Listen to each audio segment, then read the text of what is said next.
Qadrdonlarim, bunaqa uylarni har doim ham ko'rurmaysizlar. Uy quruvchi akalarimiz proyektni boplab qo'yishibdi. 3 ta yonma-yon qurilgan uylarimiz bitta burchakdagi uyi sotilib bo'pti. Mana shu tarafda 2 ta yonma-yoni qolgan. Aka-ukalar olaman desanglar ham zo'r ekanda. Endi mana oldini qaranglar, katta bog'. Biz hozir Sabzavod mahallasidamiz. Sabzavod arkadan bor yo'g'i 1,5 kilometr kiriladi.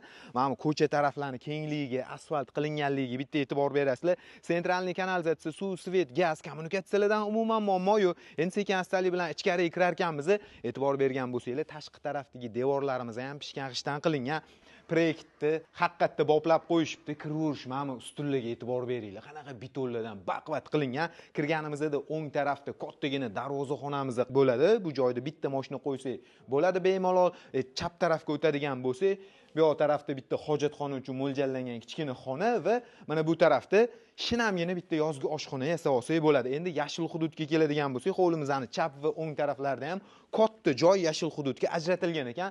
Imoratimizni ko'rishingiz mumkin. Juda chiroyli planirovkada qilinibdi. 2 qavatli imorat.